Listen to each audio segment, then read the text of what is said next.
Has anyone here ever felt like they haven't belonged somewhere? It's okay. You don't have to put your hand up.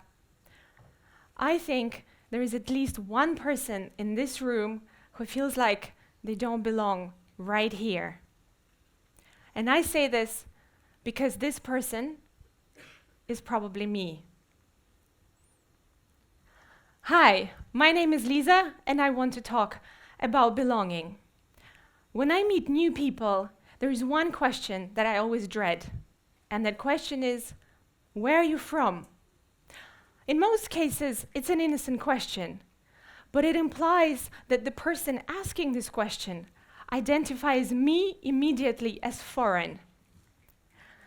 And at the end of the chat, that person would have probably walked away simply knowing that I was born in the USSR, the culture and country that don't exist anymore, that for the last 24 years I've lived in 4 different countries, and that I speak with an accent that they cannot quite situate.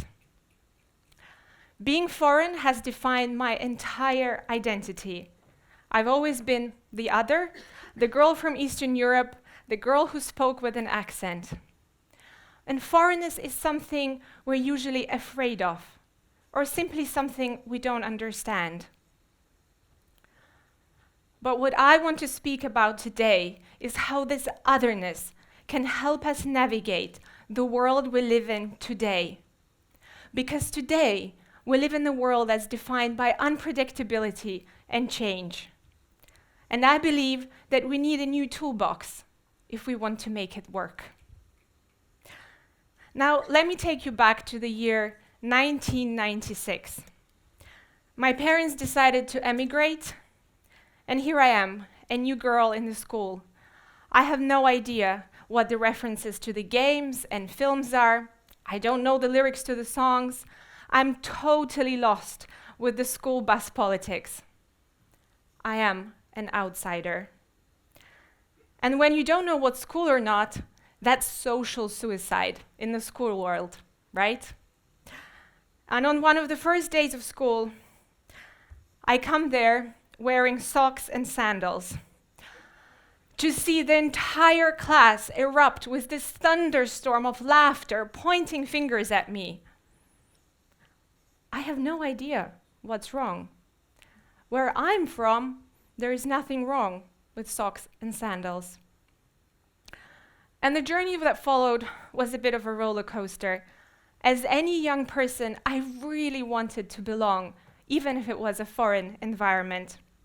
And I changed the spelling and pronunciation of my name. I went from Lisa to Elizabeth to Liza to make it easier on the local ear. And then I also worked on my accent. When I moved to France and I became a university student, I spent days and months reading pages and pages of text in French with a pencil in my mouth. Now, can I show you something? This is how it was. I actually brought a pencil. Bonjour, je m'appelle Liza, je viens de Riga. So that was days and days for months. In fact, I did this to make sure that my pronunciation of the French R sounded almost as closely French as possible. And then I observed the social cues, how people talked and dressed, and I tried to imitate as closely as possible, as I was in the theater, like I was acting a role. And then one day, a friend put my name forward to be a guest on a radio show about foreign students in Paris. That interview changed my life. As the radio host was asking me questions, I started piecing the stories and my experiences of belonging and all the worries into one single story. For the first time, I felt empowered, broadcasting my story to the world out there, the world where I felt I didn't belong. And I decided to turn my foreignness into an asset. I became a journalist, and I started talking about my experiences, cultural differences, growing up in the USSR, and I met people from all walks of life, from politicians, underground artists, celebrities, free fighters, even a blind football star. And my accent, that people couldn't quite situate, became a conversation starter at random social occasions. For the first time, I was grateful that I had this opportunity to be foreign. I felt blessed to have the opportunity to adapt, to get comfortable outside of my comfort zone, and to have been vaccinated for life against the fear of the unknown. Because let's think about it. The world today is defined by the unknown. If I remember my parents' generation, by the time they were 30, nothing much had changed in the world. They all huddled around small black and white TVs for the 8 o'clock news. They listened to records or cassettes. They used landlines or letters to speak to each other. And the country borders stayed pretty much the same. Now, during the 30 years of my life, the world had gone through absolutely wild changes. USSR and Yugoslavia fell apart. Most of Eastern Europe is now part of the EU. It costs less than £10 to travel to a foreign country. We went from paper filing to cloud, from landlines to smartphones, and 50% of the world's population is now online. And soon you will be picked up by a driverless car. Now, who is looking forward to that? But as a wise man said, the more things change, the more they stay the same. The world is going through crazy social and tech revolution. But what our human instinct tells us is that we belong when we are surrounded by people who we can easily relate to, who make us feel safe and understood. They make us feel part of a tribe. But what happens when that tribe becomes a global tribe? When people from radically different value systems, beliefs, and experiences become part of your daily online and offline communities? How do you belong in this new setup? I spent 2 years meeting thousands and thousands of teenagers across the UK with a program I was running at Google called Internet Citizens. And there was one thing that I observed, that regardless of their age, race, gender, religion, economic, social background, there was one thing that united them all. It was the desire to belong. When I was preparing this talk, I thought, what tools have I collected on this journey that I have just shared with you that can help you navigate the world we live in today? And I've come up with 7. And the first one is, let's make space for belonging.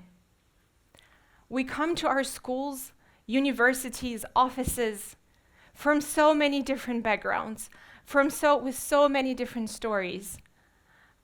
We need to make space to listen to each other, to learn about each other and connect, to make a conscious and organized effort.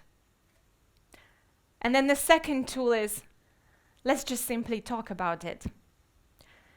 It seems like we only talk about belonging when something tragic happens, when something goes wrong.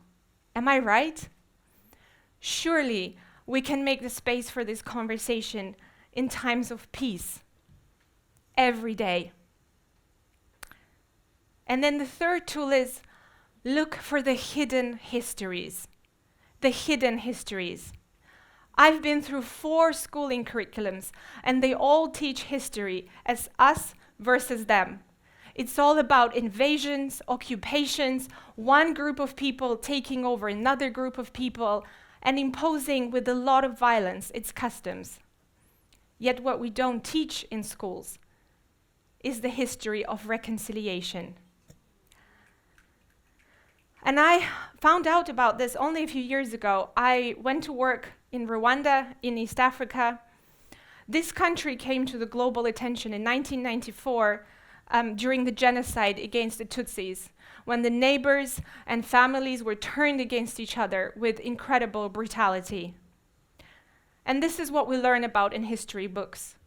But what those history books don't teach us is the incredible work the civil society has been doing for over a decade to reconstruct the bridges of forgiveness, respect, and friendship.